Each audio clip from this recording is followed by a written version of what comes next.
Comme mentionné par Laurie, je vais discuter la détresse morale. Puis j'aimerais mettre ça en contexte un peu plus grand parce que c'est complexe dans la façon que la souffrance que abordée par les professionnels qui travaillent avec des personnes qui sont touchées par les agressions sexuelles ou d'autres traumas. Donc, les antécédents traumatiques de survivants de violences sexuelles peuvent exercer des influences importantes sur leurs besoins. On va regarder les choses qui sont peut-être un rappel pour certaines personnes, mais pour faire mettre la table pour tout le monde d'avoir un peu la même compréhension. En effet, élargir notre perspective au-delà de la victimisation actuelle et de la victime seule peut nous aider à comprendre et améliorer la relation d'aide et les expériences des victimes de ceux et celles qui les soutiennent.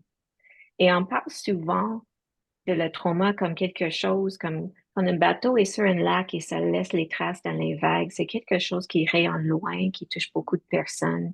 Ça ne se limite pas juste sur une victime. Une compréhension élargie des nombreux besoins générés par la victimisation peut également engendrer une détresse liée à un manque systémique de compréhension et de soutien adéquat. Il faut se rappeler toujours que nos connaissances au sujet de le trauma sont assez jeunes. La façon dans laquelle on le regarde aujourd'hui en 2024, ça s'est développé dans les dernières 20 ans. Et si on regarde plus loin que ça, on peut voir que les connaissances étaient vraiment minimes sur ce sujet et la façon de le comprendre culturellement était très différente. Donc, la première chose que j'aimerais faire, c'est de nous mettre dans les pensées autour des personnes avec qui on travaille, qui étaient touchées par ces expériences très difficiles. Et de penser à eux maintenant, mais aussi de penser à eux comme les êtres humains qui ont aussi une histoire de vie, qui inclut beaucoup des éléments euh, qui peuvent être liés avec leurs expériences aujourd'hui ou pas. Et aussi, d'un peu nous rappelant que nous sommes aussi des personnes qui ont vécu des vies et qui ont eu des expériences parfois merveilleuses, mais parfois aussi difficiles ou peut-être traumatiques. Donc, on va faire le petit survol des expériences aversives pendant l'enfance, cette fameuse étude qui a été faite parmi un échantillon énorme des Américains qui étaient assez fonctionnants dans leur vie. Ils ont des personnes qui étaient employées au moment de la recherche et que dans cette étude, on a regardé ces 10 éléments, abus physiques, verbels, sexuels, négligence physique, émotionnelle, etc. Donc, c'est les problèmes qui étaient euh, arriver dans l'enfance ou la petite enfance de ces personnes-là pour voir s'il y a des effets qui endurent avec le temps. Est-ce qu'ils ont remarqué qu'il y a un effet dose response en disant que le plus des expériences néfastes pendant l'enfance, le plus les effets néfastes aussi. Donc, les personnes avec 4 ou plus expériences néfastes ont 2 fois plus susceptibles d'être fumeurs, 7 fois plus susceptibles de souffrir des troubles liés à la consommation d'alcool, 1200% plus susceptibles de tenter de se suicider, 400% plus de chances de bronchite, emphysème et une augmentation significative du risque de cancer, de diabète et d'autres maladies chroniques. Avec 6 à plus, une diminution de 20 ans de l'espérance de vie. Pourquoi est-ce que je parle de la petite enfance des personnes avec qui on travaille? C'est parce que si on regarde ces effets et on imagine qu'on a une personne devant nous qui a récemment eu une victimisation, leur façon d'aborder cette expérience va être forcément touchée par aussi la vulnérabilité qui viennent de plus tôt dans leur vie. Et on voit que ces effets sont encore plus élevés pour les gens de le Grand Nord et on peut voir très clairement dans les résultats que pour les femmes et aussi pour les personnes autochtones, qu'on a des taux plus hauts. Et si on regarde avec les hommes et les femmes, on peut voir ici que les numéros sont assez semblables jusqu'au point qu'on est au 4 et plus. Donc, ça, c'est les numéros ici, de 15,2 versus 9,2 pour les hommes. Donc, c'est les femmes et certains groupes ethniques ou racisés qui vivent des difficultés à une échelle plus haute que les autres. Donc, c'est important de mettre ça aussi en tête parce que c'est une partie du travail qu'on fait avec les individus qui sont avec nous, de comprendre bien leur vulnérabilité à ce type de difficultés. Si on pense des expériences aversives en relation avec des violences sexuelles, on voit que plus des expériences aversives égale plus des victimisations sexuelles à l'âge adulte. Donc, c'est aussi un facteur de risque pour la victimisation sexuelle à l'âge adulte. Et chacun des variables a été sensiblement associé aux victimisations sexuelles à la vie adulte. L'abus sexuel pendant l'enfance était le prédicteur le plus puissant de victimisation sexuelle adulte. Donc, l'adversité précoce semble être un facteur de risque pour la victimisation adulte aussi. Et l'adversité précoce est également liée à un comportement sexuellement abusif. Donc, cette relation est très importante à comprendre. On a aussi un réseau de soutien et un réseau légal qui pourrait être peut-être traumatisante. Le système en tant que tel risque de déclencher des stratégies d'adaptation inadaptées chez les survivants de traumatisme, qu'ils soient développementaux, complexes, passés ou continus. Donc, je me rappelle d'un intervenant qui accompagnait une cliente à la cour où cette personne a eu besoin de témoigner devant les agresseurs et qui a simplement parti de la cour, qui a fait une fugue. Ça peut déclencher beaucoup des stratégies d'adaptation. En effet, si l'on se mettait intentionnellement à concevoir un système pour provoquer des symptômes de troubles post-traumatiques, cela pourrait ressembler beaucoup à un tribunal. Je trouve cette citation de Judith Thurman extrêmement intéressante. On est chanceux dans une façon parce qu'on a maintenant le cours tribunal spécialisé qui traite beaucoup de ces types de problèmes encore dans son naissance, mais on voit même si on a ce fameux tribunal, les lois ne sont pas changées. Donc, le rôle de la victime dans les procès n'est pas transformé en soi. Donc, une autre difficulté qu'on vit comme les personnes qui travaillent avec ces populations, c'est que pour développer une expertise spécifique en violence, le cumul des accompagnements auprès des personnes victimes est nécessaire, évidemment, mais c'est également ce cumul d'exposition aux récits et aux détails de récits traumatiques qui augmente les risques de développer un trauma secondaire. Donc, maintenant, on commence à parler aux effets de ce travail sur nous comme professionnels. Les types d'expositions potentiellement traumatisantes en contexte de ce travail incluent l'agression verbale et physique qui peut arriver de nos clientes mêmes, de leur famille, d'autres personnes qui sont impliquées, la discrimination envers nous, envers nos clientes et les choses qu'on est témoin de, et les détails d'abus de la négligence ou de la polyvictimisation dans les récits des personnes avec qui on travaille. Et quelles sont les séquelles pouvant affecter les professionnels suite aux expériences néfastes eux-mêmes? En fait, c'est tous les mêmes défis pouvant nuire aux personnes victimisées. C'est quelque chose qui est très important à souligner. En 2013, le Manuel diagnostique de santé mentale a ajouté un critère pour le trouble de stress post-traumatique. Et ce critère, A4, nomme que l'exposition aux détails, même détails dans le travail que vous faites, c'est un critère qui peut euh, provoquer l'expérience d'une TSPT. Donc, on a tous les mêmes défis pouvant nuire aux personnes victimisées, mais on a des autres choses qui peuvent nous toucher. Un, c'est les défis liés au travail. Donc, dépendamment dans quel réseau nous sommes, on a des défis particuliers. On vit une pénurie de main-d'œuvre à l'échelle de Québec au complet et on a des systèmes qui vivent des problèmes particuliers. Et aussi, le stress traumatique secondaire, fatigue de compassion, trauma vicariant.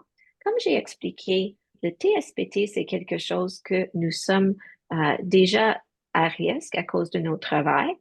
Et c'était mis dans notre manuel en 2013, mais avant 2013, c'était pas quelque chose qui était vu dans une façon conventionnée ou légalement. Et donc, avant que c'était inclus dans notre manuel diagnostic, les gens ont discuté ce phénomène d'être blessé par notre travail, par l'exposition au trauma, par des autres termes qui s'appellent fatigue de compassion et trauma vicariant. Donc, c'est quelque chose qui est intéressant parce que on parle encore de la fatigue de compassion et le trauma vicariant, Mais il faut faire la distinction que c'est vraiment le TSPT qu'on discute. Et si on regarde les facteurs qui comprisent la fatigue de compassion, c'est le TSPT et l'épuisement professionnel. Ça, c'est les deux sous-échelles qui comprisent la fatigue de compassion. Le trauma vicariant, c'est vraiment intéressant comme terme parce que c'était développé par les personnes qui étaient des cliniciens, qui ont bien compris les effets secondaires au trauma. Puis ils ont élaboré une façon de comprendre les effets qui était vraiment holistique sur la personne. Et maintenant, je trouve que ça se ressemble plus à le trauma complexe ou développemental que le TSPT, euh, juste comme ça dans le DSM. C'est un diagnostic qui est vraiment controversé. C'est une autre chose qu'on comprend bien du TSPT.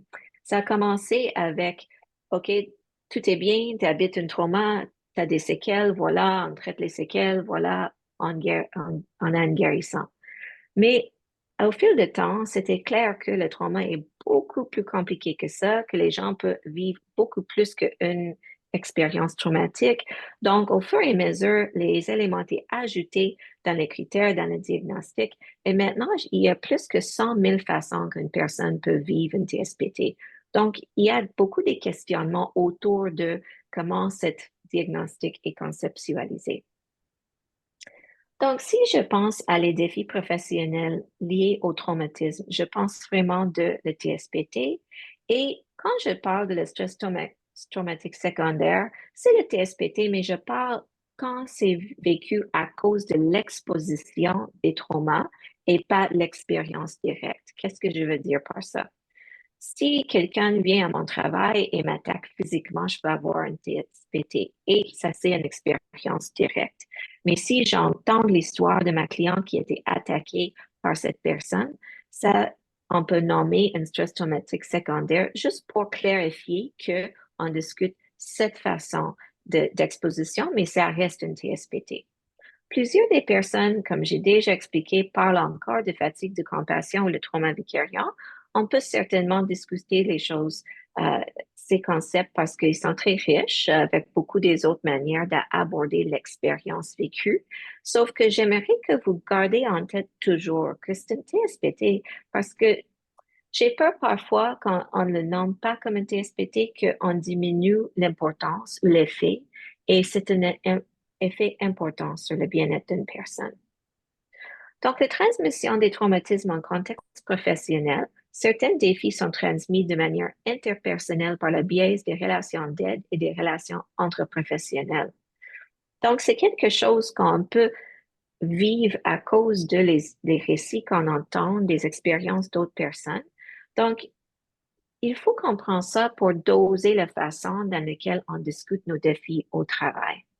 En fait, cette transmission est reconnue comme une cause potentielle de syndrome de stress post-traumatique, comme j'ai expliqué depuis 2013. Donc, je vous demande quelles sont les sensations ressenties quand vous entrez dans les expériences internes d'une personne avec qui vous travaillez, qui a vécu les agressions sexuelles. Peut-être vous avez déjà eu des entrevues avec ces personnes-là. Peut-être vous avez déjà lu les récits. Et j'aimerais mettre votre regard à l'intérieur de vous pour juste prendre un moment pour être en connexion avec les sensations qui ça évoque. Les réactions que nous avons suite aux expériences des autres dans une relation thérapeutique, oui, ça peut être traumatisant, mais on a juste les émotions aussi. On a juste les réactions humaines aussi qui sont pas au-delà d'un seuil raisonnable de souffrance. Donc, dans la littérature assez mature sur la psychothérapie, on parle de le contre-transfert. Donc, toutes mes réactions, mes émotions envers ma cliente. Mais j'adore cette image d'un projet de recherche de l'humainement et collègues parce que ça démontre la façon dans laquelle les personnes ont de l'expérience des émotions et ils ont fait une recherche internationale. Donc, ils ont demandé les personnes des cultures différentes à travers notre belle planète pour savoir c'est quoi l'expérience humaine de ces émotions-là. Et quand je regarde ces images, je pense au travail que j'ai fait avec des victimes et ça me rappelle des expériences physiques que j'ai eues pendant que j'ai fait ce travail. J'aimerais prendre ce moment pour vous reconnaître pour ce travail émotionnel que vous faites et de faire un peu de reconnaissance que c'est pas facile et ça prend beaucoup d'énergie. C'est difficile, je pense, au début d'une carrière d'imaginer à quel point que toute cette énergie que ça prend de vivre ces expériences avec les personnes victimes. Et je demande aussi, qui êtes-vous quand vous entrez dans les expériences internes de cette personne? Qu'est-ce que je veux dire par ça? Qui êtes-vous? Une des choses que nos clients peuvent faire, c'est à nous regarder dans une certaine manière suite à leur expérience. Donc, si vous êtes quelqu'un qui est associé avec une certaine autorité ou un certain pouvoir, il peut avoir une réaction envers vous qui est un peu leur idée de c'est quoi l'autorité, c'est quoi les personnes en pouvoir. Et souvent, dans les relations avec les personnes qui ont vécu les traumas interpersonnels, on peut voir les patterns de même de comment les gens sont vus. Il y a un persécuteur, un abuseur, une personne qui a fait tort aux victimes. On a la victime et on a le sauveteur. Et vous pouvez être le sauveteur. Ça, c'est peut-être le rôle le plus confortable pour nous. Mais ces rôles peuvent changer. Et s'il y en a quelqu'un qui marche dans nos relations interpersonnelles avec ce genre d'archétype, c'est peut-être aidant de savoir au début que peut-être je vais être stéréotypifiée par mes clientes à une certaine manière et comment est-ce que je peux travailler pour avoir une relation d'aide pour assister cette personne sans tomber dans une mode de stéréotype. Dans toutes les expériences que vous avez vécues avec une personne avec qui vous avez travaillé, vous êtes-vous senti incapable d'effectuer le travail comme vous le souhaitiez? C'est quelque chose qui est possible, hein, parce que si on pense à, je travaille avec quelqu'un qui a vécu quelque chose de très difficile et ça peut prendre des années, sinon les décennies, pour cette personne de arriver à une place de guérison. Peut-être cette personne vive encore les traumas, les difficultés dans leur vie. Donc, moi, comme eux, je vais faire face à, oui, le problème index, le problème pour lequel ils sont venus envers moi, à moi pour de l'aide, mais il faut combler avec tous ces autres problèmes qui arrivent. Donc, c'est très difficile de trouver une manière de voir nos travaux comme un succès dans les contextes si complexes que ça. Et on a aussi, veut ou veut pas, les idées préconçues de c'est quoi un professionnel efficace, bon, etc. Et comme on a déjà vu dans cette image avec toutes ces émotions, si moi je travaille avec quelqu'un qui est dans une situation de vulnérabilité, qui a vécu quelque chose de terrible, et moi j'ai des sentiments de frustration ou de peur ou de colère, peut-être je peux me juger un peu comme moins capable d'effectuer un bon travail. Je vous encourage de vous laisser avoir vos émotions. C'est plus qu'est-ce qu'on fait avec que le fait qu'on a les vécu. Vous vous sentez coupable de ne pas être meilleur dans votre travail. C'est une autre chose qui peut arriver, surtout si on travaille dans les systèmes où réussir d'avoir l'impact qu'on veut au début est vraiment difficile. C'est sûr qu'on peut mettre ça sur nos propres épaules. Avez-vous considéré que leur état était en quelque sorte de votre faute? Peut-être il y a eu une tournure dans leur situation qui n'était pas pour le meilleur. Peut-être les choses sont arrivées et c'est vous qui vous culpabilisez avec le manque de capacité d'arriver où vous aimeriez arriver. Donc, j'aimerais parler un petit peu sur les prédicteurs de la TSPT et le trauma de trahison.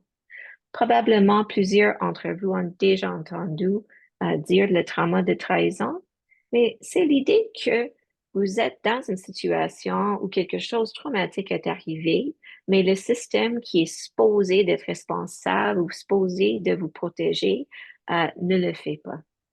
Et il y a des études intéressantes qui ont été menées dans les universités dans les cas où il y a eu des agressions sexuelles et les politiques et les réactions des universités n'étaient pas jugées adéquates pour les victimes.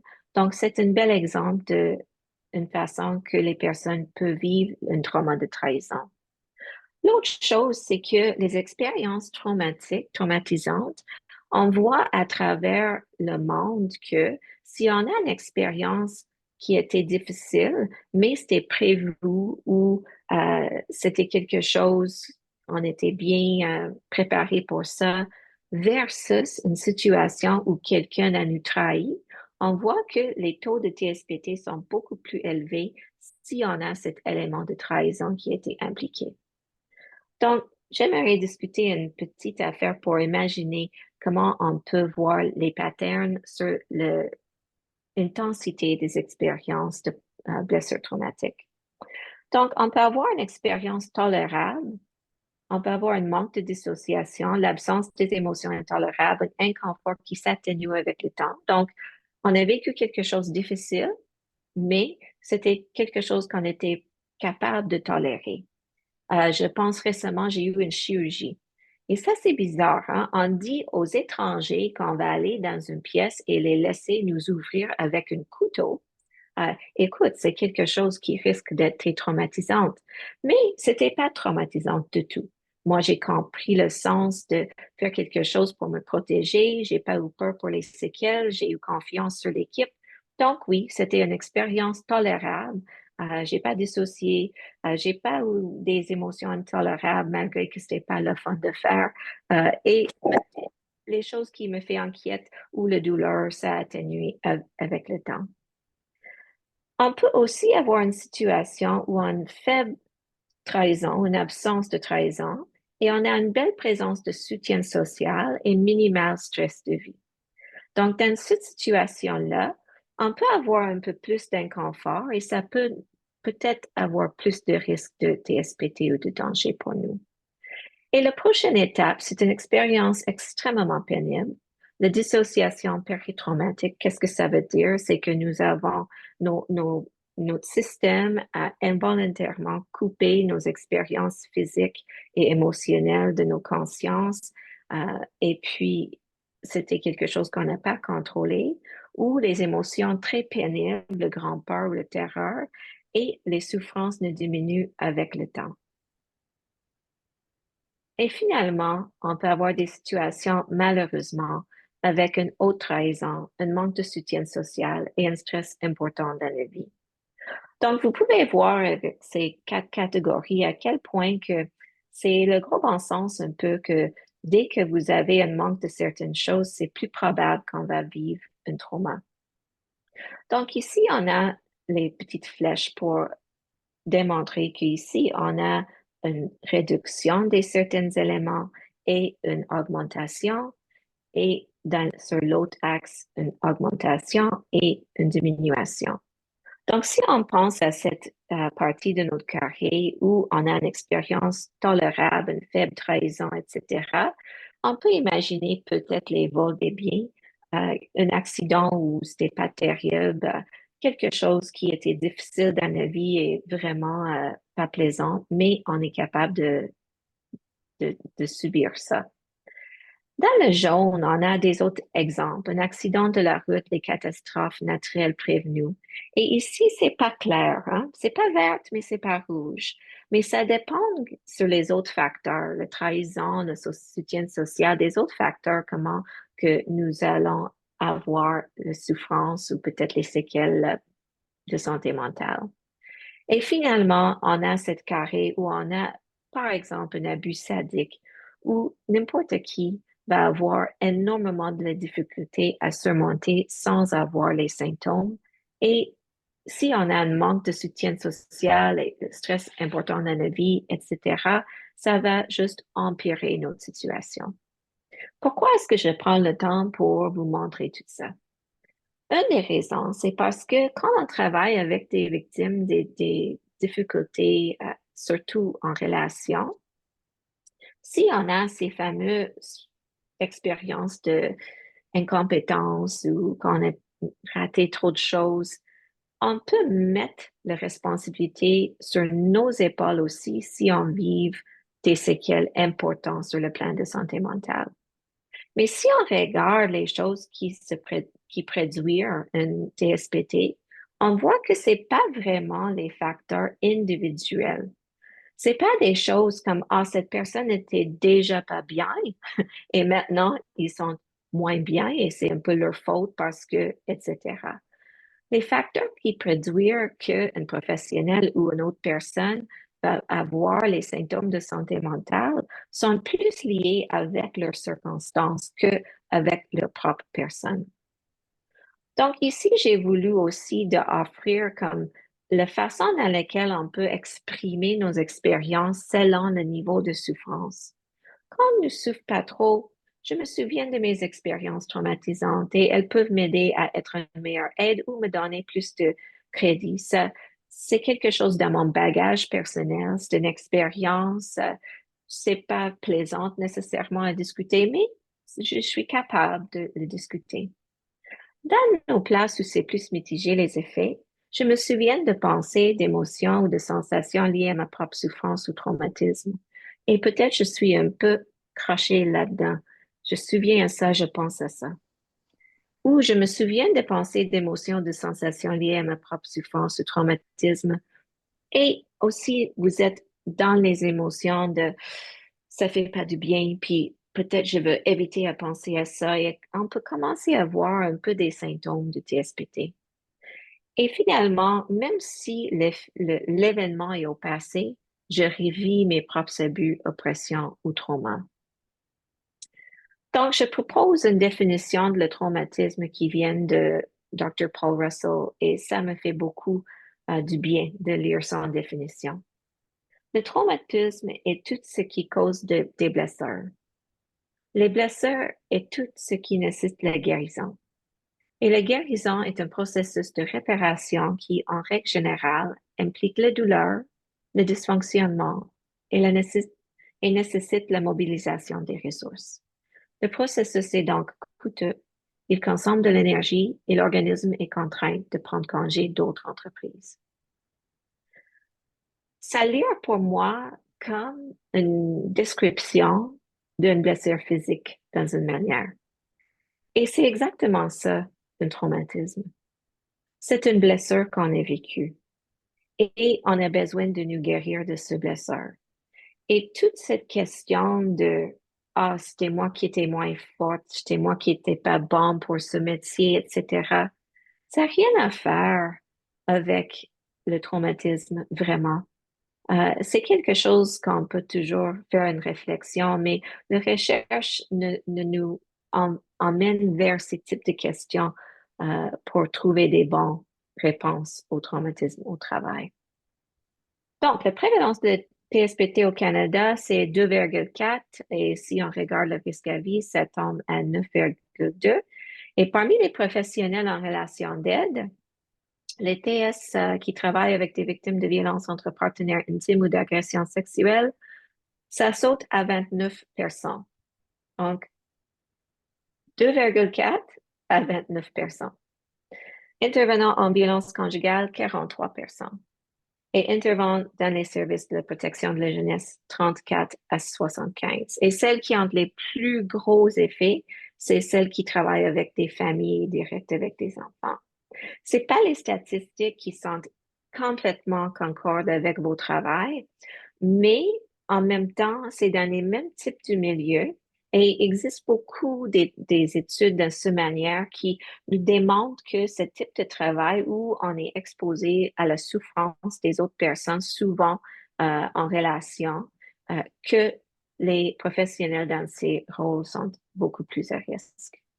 Et une autre chose qu'on voit, c'est que les stresseurs chroniques dans un environnement organisationnel sont les meilleurs prédicteurs d'un stress post-traumatique chez les travailleurs et travailleuses. C'est une étude qui a été faite ici au Canada. Donc, si je peux faire une chose aujourd'hui, c'est de briser l'idée préconçue que si nous souffrons de nos travails, c'est parce que c'est nous qui ne sommes pas bien. Euh, c'est vraiment les conditions dans lesquelles les choses arrivent, le soutien qu'on a ou qu'on n'a pas. Et c'est sûr qu'on a un rôle à jouer avec nos stress de vie additionnels et de nous impliquer avec les soutiens, absolument. Mais en disant ça, les choses les plus puissantes pour nous protéger, on les trouve dans nos environnements. Il y a d'autres effets néfastes associés au stress post-traumatique parmi les professionnels, qui incluent la diminution de l'empathie et de l'auto-efficacité professionnelle. Donc, si vous êtes dans un mode où vous mettez le blâme sur vos épaules, c'est important à demander, peut-être je vis quelque chose plus profond que, que j'ai pas vraiment reconnu. Aussi, notre jugement professionnel est affecté, même lorsque l'on emploie des mesures standardisées comme les outils d'évaluation du risque. Et c'est intéressant parce qu'on a, nous aussi, les relations, les gens qui vivent le traumatisation pendant qu'ils font leur travail, ils ont le réflexe de voir moins de risques pour leurs clientes.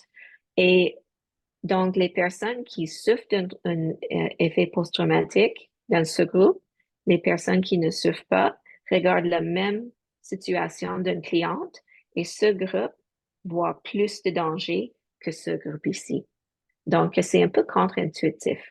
Et il y a surtout multiples problèmes de santé mentale et physique qui viennent avec. Et on voit souvent le burn-out, l'épuisement professionnel aussi. Et finalement, on est arrivé à la détresse morale. Donc, c'est une autre expérience qu'on risque de vivre comme professionnel spécifiquement, qui est souvent liée avec les expériences traumatisantes parmi nos clientes ou dans notre milieu de travail. C'est quoi ça? La détresse morale peut survenir lorsque nous savons quelle est la bonne chose à faire, mais que nous sommes incapables d'agir en conséquence. Donc, juste en lisant ça, ça me stresse parce que ça me fait penser à les situations où j'ai dit, ah, je connais exactement ce qu'il faut faire avec cette personne ou pour cette personne, mais j'ai pas eu la capacité de le faire. Si on regarde cette étude fameuse de Wasco et Campbell, où ils ont regardé le colère et les peurs euh, dans les récits des défenseurs des victimes de viol, j'ai fait une analyse secondaire de leurs données parce que j'ai voulu de voir quelles émotions étaient suscitées par quel élément. Et je trouve que c'est très intéressant de voir que le colère envers le système est plus élevé par beaucoup que leur colère envers l'agresseur. Donc, ça nous montre qu'il y a vraiment quelque chose à regarder euh, pour les professionnels qui travaillent dans les systèmes, qui ne livrent pas peut-être les résultats voulus pour leurs clientes. Donc, une façon de nous protéger avec cette difficulté, c'est de connaître nos facteurs de risque. Je vais juste vérifier que je n'ai pas passé à travers quelque chose. Non, OK, parfait. C'est de savoir nos facteurs de risque. Parce que si on veut savoir les choses qui nous mettent en danger pour être moins capable de gérer les effets de nos travail, ça, c'est les éléments qui sont démontrés par la recherche où on a une certaine marge de manœuvre pour changer les choses. On peut commencer ici avec l'échec des systèmes. Il faut commencer avec le constat que nos systèmes ne répondent pas aux plaines comme il faut aux victimes. Il faut commencer à constater ça parce que sinon, ça devient quelque chose qu'on ne discute pas, qu'on ne reconnaît pas et il est là pareil, puis il peut avoir les effets sur nous pareil. Si on est capable de nommer ces échecs, on est peut-être aussi capable de monter un peu de travail contre ces échecs pour essayer de empowerer nos clientes ou de nous trouver des façons de plaidoyer pour les changements. Deuxièmement, nos conditions de travail. On a tous besoin des bonnes conditions de travail. On a besoin de ne pas faire trop des choses qui sont extrêmement difficiles et d'avoir aussi un bel équilibre avec nos circonstances personnelles. et d'être capable de nous exprimer et d'effectuer le travail dans nos meilleures capacités. Nos contextes socio-culturels. Est-ce que vous êtes respecté? Est-ce que vous êtes bien dans votre communauté? Est-ce que vous avez la capacité de vivre pleinement qui vous êtes dans le contexte que vous êtes? Nos circonstances personnelles. Parfois, il faut prendre soin de nous et notre situation familiale, notre situation personnelle, parce que ça a un effet sur nos capacités à travailler et de faire face aux autres difficultés. Si on peut penser à une assiette, on veut peut-être manger toutes les affaires, mais si on met trop sur l'assiette, c'est impossible. Donc, il faut mettre juste assez sur nos assiettes pour qu'on est capable de répondre à toutes les exigences autour de nous. Le deuil au travail. Qu'est-ce qu'on fait quand quelque chose arrive qui est difficile au travail? Parfois, on peut avoir les personnes qui se suicident. Parfois, on peut avoir les collègues qui sont malades. On peut avoir plusieurs des choses. On peut avoir une capacité de travailler dans une certaine manière qui est coupée avec une nouvelle politique institutionnelle. Il y a beaucoup de façons qu'on peut vivre le deuil. Et qu'est-ce qu'on a comme rituel ou façon de reconnaître ses pertes? Deux qui restent, une, c'est exposition directe. Donc, ça, c'est juste exactement qu'est-ce qu'on peut imaginer.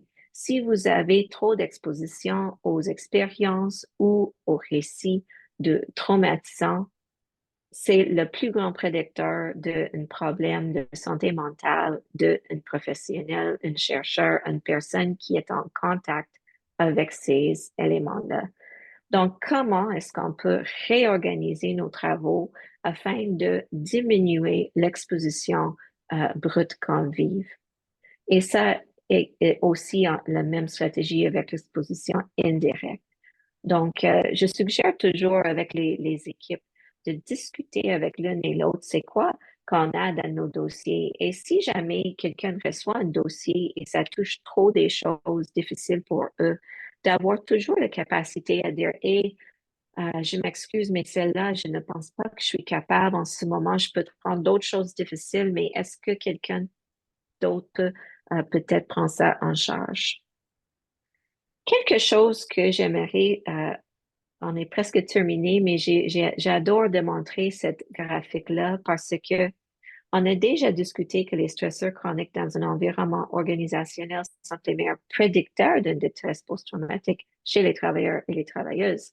Mais ce qu'on voit ici, c'est l'effet d'une mise en œuvre structurée dans le but de créer des organisations sensibles au trauma. Donc, de reconnaître les risques dans le travail et les diminuer pour l'équipe.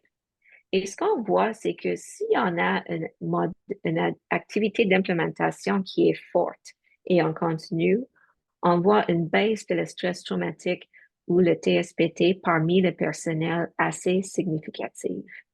Donc, on a plusieurs des études qui sortent maintenant, qui a fait ces évaluations. OK, c'est beau de parler de trauma, mais à la fin du compte, est-ce que ça fait une différence pour les professionnels, pour les clientes? Et ce qu'on commence à voir, c'est que oui, on voit les différences. Donc, aussi, j'ai voulu partager avec vous des nouveaux résultats de mes recherches. Dans mon projet de recherche le plus récent, j'ai émis l'hypothèse que les efforts déployés par l'organisation pour réduire le stress traumatique secondaire réduiraient également la détresse morale. Donc, j'ai fait un questionnaire avec des personnes qui travaillent dans les prisons à travers Canada et j'ai mesuré leur perception des efforts organisationnels à mitiger le stress traumatique et j'ai aussi mesuré leur niveau de détresse morale. Et ce qu'on a trouvé, c'est que l'hypothèse est confirmée. Donc, en essayant de réduire le stress traumatique, on réduit aussi la détresse morale. Et je trouve ça extrêmement prometteur parce que on a vu déjà que la définition de la détresse morale, c'est de savoir qu'est-ce qu'il faut faire, mais d'être incapable à le faire. Mais avec ces résultats qui viennent de sortir, on peut comprendre aussi que c'est une façon dans laquelle on met le sens autour de toutes ces expériences. Peut-être on ne peut pas faire exactement ce qu'on veut faire pour ce client, mais peut-être on peut, comme organisation, trouver d'autres manières de faire face à ces défis, d'offrir quelque chose d'autre ou de soutenir dans une façon pour réduire la souffrance de la personne. Donc, je vais finir là et ça me fait plaisir d'avoir une discussion plus en profondeur sur n'importe quel de ces sujets. Merci beaucoup pour votre attention.